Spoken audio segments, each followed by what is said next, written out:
I can't not be Chicago no matter where I am in the world. Our culture is embedded in sports culture.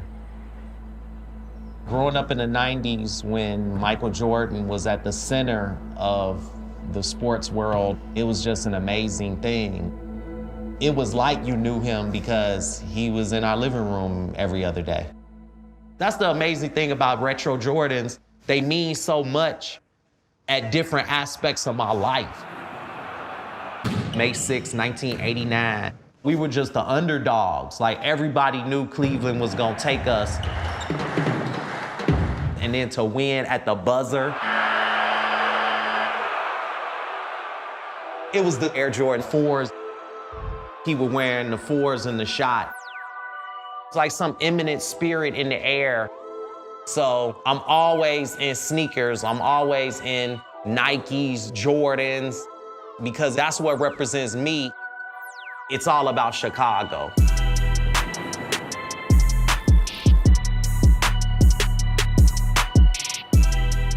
Whether you're from the South Side and you love K-Swiss Classics, or you're from Hyde Park and you love Air Force Ones, or you're all over Chicago and you love Jordan. The sneaker culture has been huge in Chicago for years. Chicago's been like an overlooked market for so long. It's just like the true blue-collar essence of what Chicago is. It's not fancy, it's not gritty, it's like we go out and get it. I think Chicago hasn't been celebrated for what it is, which is arguably the most dominant city in fashion and sneakers.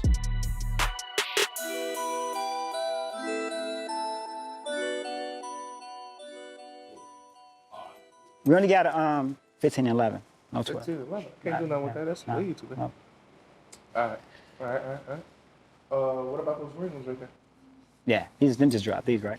3X, got you. Me selling sneakers is me like being like the pastor or preacher. I give. It's like you get to talk to people. You know, you get to hear their stories, you get to hear their livelihood.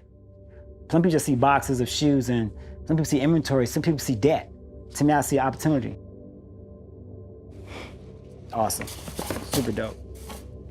I smell my sneakers because like when you get a new pair of shoes as a kid, you think you can run faster, jump higher. So what I do when I smell my sneakers, like it reminds me when I was in my youth, as in how that freshness smells. I'm like, man, it's like fresh air. It's like, it's just a feeling, man. It gives you a feeling. Real smell gives you a feeling. It's like, man, it just hits your lungs, you get high. I'm being honest, it's like a sneaker high. Like it's the best smell ever.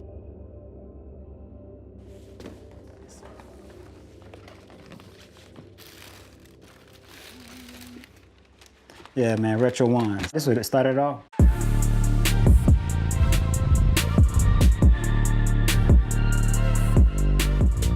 The Air Jordan line made sneaker culture popular culture. I don't know if there's ever been anybody in history that has ever inspired that many people to buy product than Michael Jordan. When the first Air Jordans dropped, the impact to the Chicago culture was like a nuclear bomb. Prior to Michael Jordan, everyone wore Adidas. You saw little spots of Fila and other brands, but it was an Adidas town. When Michael came into Chicago and started playing for the Bulls, the rest, you know, is history.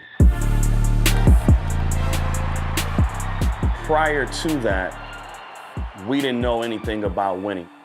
We were a big sports town, but no one had really won anything. You gotta think about it. You come from nothing when you're in Chicago. Besides being one of the greatest basketball players of all time, he represented the city. And then he stepped into the fashion industry and made his own shoe. And I feel like every kid that put on a pair of Jordans felt like that magic that Jordan gave him. Without Michael Jordan, I probably wouldn't have cared about shoes. Nobody wanted to be Charles Barkley. Everybody wanted to be like Michael Jordan. He made you think you can fly and jump. Made you believe. So true statement, Mike didn't think I can do anything. That's why I sell shoes now, because of Mike. People just looked at it as, oh, it's a cool shoe that Michael Jordan's wearing, but it's a dunk. It wasn't until the NBA banned the black-red colorway that people kind of went crazy over that one. Air Jordans changed the style of the city, especially with the red and black colorways. They kind of created the go-to color for fashion in Chicago. Black and red is the toughest you could get. It fits so well with Jordan's on-court persona. Cutthroat. I can't think of a black-red shoe that doesn't seem like Chicago to me. The entire black-red color palette is known as one city. You cannot attribute that color palette to any other city but Chicago. So you have an athlete becoming arguably the most dominant businessman of the era, and what that kind of means to a kid from the inner city, especially in a city like Chicago, has to be the world. Post his career with the Bulls, he walked in a bar I was in called North Beach Club in Chicago, and I was playing ping pong on the ping pong table in the bar, and so he came up to the opposite end of the ping pong table and was like, let's play. And I was like, what? And so I beat him. And so that was my claim to fame. I always tell people like, yo, I beat Michael Jordan at ping pong. Don C to me is probably the most illest dude in America. Don has never had a bad day. He's a real Chicago sports fan, always repping Chicago in a really, really positive, cool way. I always looked up to him. I always seen him with Kanye, and you always heard the name, and it's just legendary. Don used to be on the trade floor at the Mercantile Exchange. Don would have on a polo, like fresh, like Ralph polo thing. He have on a big Cuban with the Jesus piece, the Mercantile trade jacket, trade. Just on the trade floor, I mean, just picture that. When Don C does a design, he peels back the layers of what was going on in Chicago. He always pushes the boundaries and he always wants something different. If you give any kid like a pencil and a piece of paper or crayons, he's gonna draw. He's gonna enjoy it. All throughout high school, when other kids would start wearing the same Jordans I would wear, I would try to do something to customize my Jordans to make them just a little different. I remember 1992, the AJ7s came out, the Bordeaux's. I took my swoosh off my Bo Jacksons and sewed it on my Air Jordan 7s, and then took my mom's fingernail polish and painted it burgundy so it kind of matched the Bordeaux color. So, you know, I just took that spirit amongst when I worked on other gigs. People always wanted to have a better version of what other people had, but they wanted to have the same foundation. Everybody wants a hat, but they want a better hat. Don C created a better hat. When I worked in the music industry, I was on tour with Kanye and Jay-Z. I would make them custom hats every night. I made one for Kanye, a Bulls cap, and he wore it to the CFDA award. So that was like the first time people saw what was later to be known as a Just Don cap. And then when you look at what he's done, even with Jordan Brand or Converse since, it's incredible. When Don C's Jordan 2 dropped, it was the best thing in the world. He's taking shoes that have not traditionally been the most popular silhouette, like a Jordan 2, and he's adding quilting and adding texture and adding material that is making people covet an item that was not the most popular shoe for Jordan Brand. The Jordan 2, no one understood. It's actually my favorite, but no one understood the 2 because it was a different design. It was handmade in Italy. It had the wings box, but I love the Don C Jordan 2 collab. This is one of my grails because it's like, man, I was able to mix Chanel and Jordan. You know what I'm saying? To be able to mix Chanel and Jordan, like, of course the hood gonna love it. He does a Jordan 2 and he makes it look like a Chanel bag that his wife had. There's always a story behind it. I'm influenced by different derivatives of OG sneakers and different characteristics. Jordan Brand to me is old school, but I like to put like a modern twist on old school designs. He brings back shoes that the traditional public might not have even known about and makes them one of the most popular items in the world because it's authentic to him.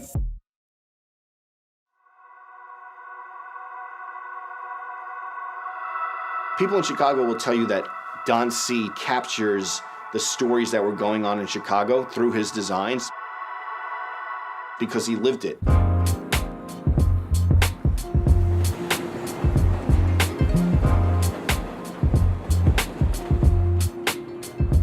People have a light on Chicago now, but the sneaker culture has been huge in Chicago for years. We've always had sneaker shops, and we've always had retailers where you could buy the cool kicks. It's just that everyone thought New York was better, but a lot of the same things were happening here in Chicago too. We, the boutiques, felt that we could change the culture because we could do it at a drop of a dime. The big corporations couldn't do that. Those are the true forerunners of what we're privileged to be working on today, the people that paved the way and just helped build the culture to what it is. Leaders was created in 2002 by Corey Gilkey. In the 90s, everyone was wearing Karl Kani, FUBU, Pele Pele, but the trends had changed. A lot of people wanted things that reflected themselves, things that were really speaking to who they were and where they were from. At this time, there is this world that's bubbling, and it's through the internet, and it's through magazines, and it's through music videos, and it just so happens that Chicago goes from having the best athlete of all time to maybe the most influential artist of all time with Kanye West. In the sneaker culture world, the hero went from the sports athlete to the musician when hip hop became as big as it is today. Hip hop is like the unifying median of everything. Sports culture is hip hop. Fashion culture is hip hop. In urban music, everybody dressed the same. Like it was baggy jerseys, baggy jeans, and you had this one guy wearing a pink polo and slightly fit jeans and a different kind of sneaker. He had his own look and he wouldn't change it. Kanye made me want to get cocky. I felt like I could express myself through my fashion, and he made me feel okay to do that. It just give you a whole nother type of sauce. Like you could walk in the room and not say nothing and your outfit speak for itself. It's like you can look different and dress different and still be accepted by mainstream. Then he came out with his own shoe line. It was like history.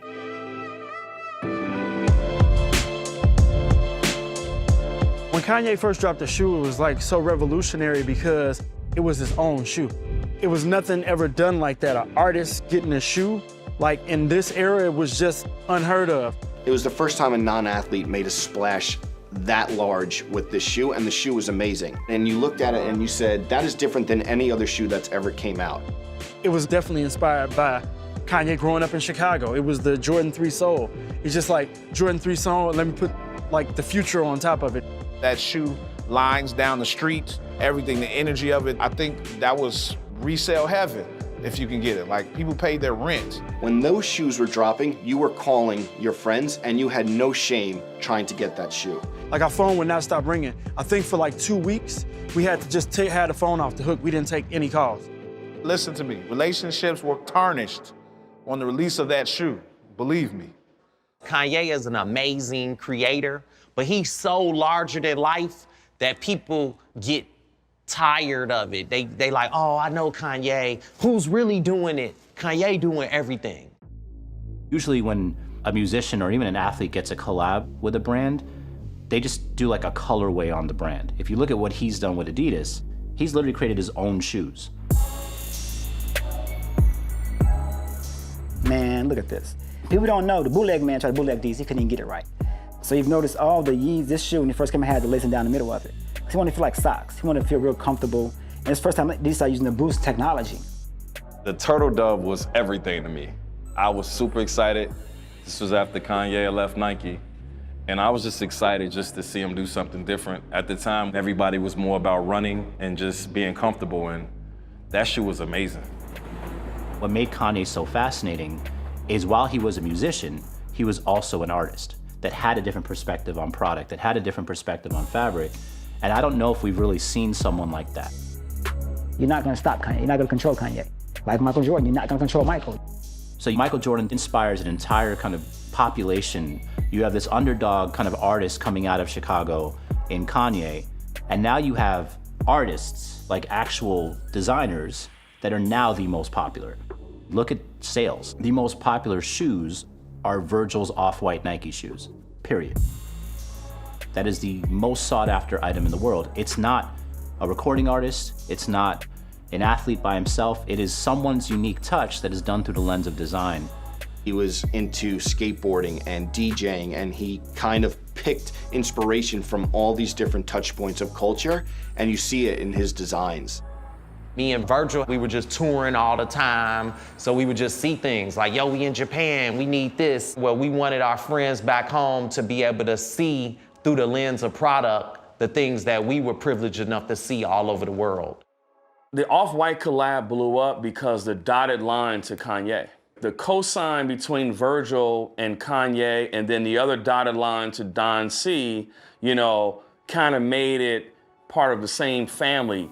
With Kanye insisting on, you know, his fashion and his kind of perspective, I think it helped give a voice to guys like Virgil and Don. There's stories about attending a Louis Vuitton fashion show and like Virgil not being able to get in and like Kanye getting him in. And then this guy's the creative director of Louis Vuitton now. Like that's impossible. Man, I'm just happy that people in my circle and my friends have been able to surpass their dreams and be able to rep the city. There's like a thread of commonality through all of them. You know, Don and Virgil are friends. Don and Kanye are friends. Kanye and Virgil are friends. In most cultures and cities, all these guys would hate each other. Rather than competing with each other, the city of Chicago has bred people that work with each other.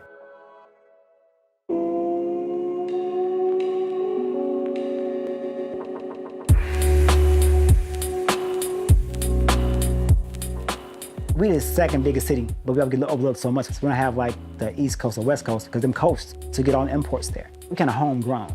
Everything here is built from without, so it's really hard worked and gritted. Like I said, Michael Jordan, Chicago, we worked hard and grinded. The evolution of popularity is now looking at designers.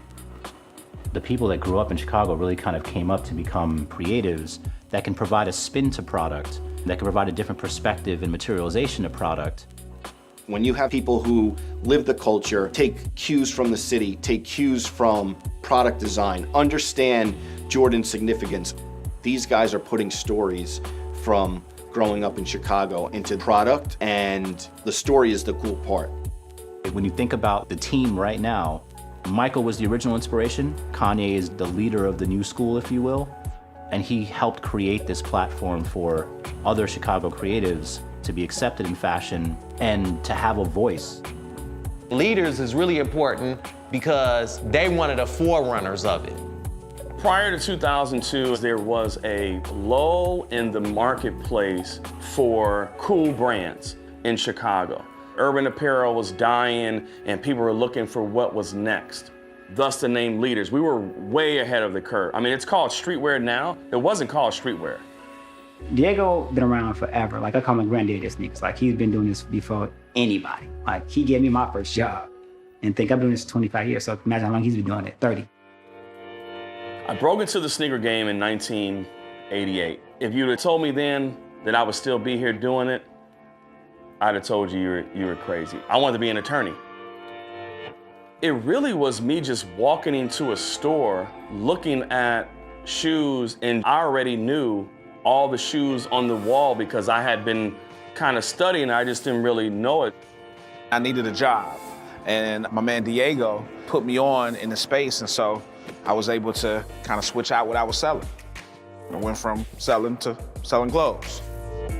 Fly was open 2003 in the old Harper's Court. When Leaders opened, like we were around the corner from each other. I was a young guy. I really didn't know what I wanted to do in this industry, in this world. And I walked into this store, Leaders, kind of decided that that's where I wanted to work. So I just started working there for free. And I turned that into an opportunity, and I ended up being there for 10 years. In Chicago, somehow it created a culture where they just wanted to work together and they used each other's platforms to elevate the entire group. Leaders is important. Tony Sports is important to Chicago culture. Fat Tiger Workshop is important to Chicago culture. Success is important to Chicago culture. Fashion Geek is important to Chicago culture. Those are the curators of what the culture is today.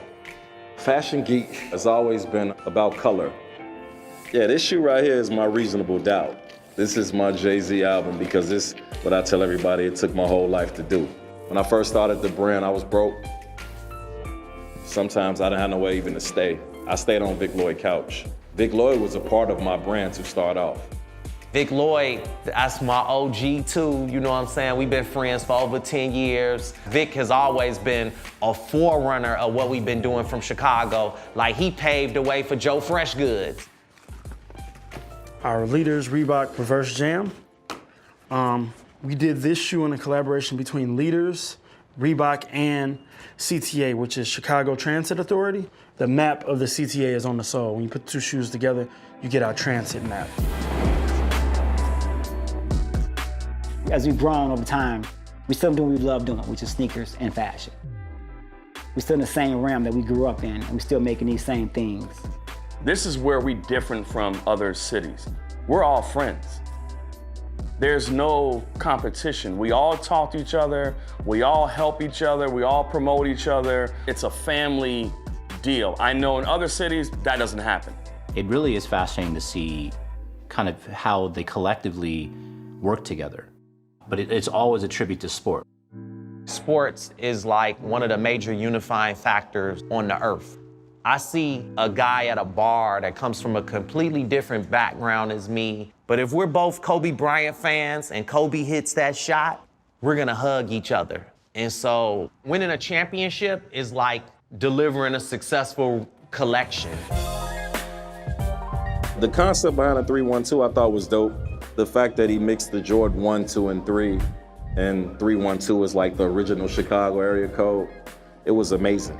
Jordan Brand challenged me to come up with something new. So I told the team, I said, yo, can you put an AJ1 on a 3 sole? And when I get there, I'm gonna finish the rest. And so, I cooked up this shoe in one day. We looked at, the original Jordan 3 and added training elements to it. Straps, in the forefoot. And I think that shoe's done a phenomenal job of kind of evolving the legacy of Jordan Brand too. When I came up, I was a Nike head. Now kids wear everything. I really love that everything is looked at as being cool and its own thing. And together, that's Chicago. Anyone in design who is at a superior level is always trying to get to Jordan level. It's a phrase that you hear in everyday life. This is Jordan level. This is Jordan level. People carry the MJ attitude in Chicago because you saw it. You really saw the work ethic and knowing that, nothing comes easy, that you have to work for it. Virgil went from the worker to the boss. Don C went from the worker to the boss. Kanye went from the worker to the boss. Myself, from the worker to the boss. The Chicago way, bro. We start at the bottom, go to the top. Al Capone, we gangsters, baby.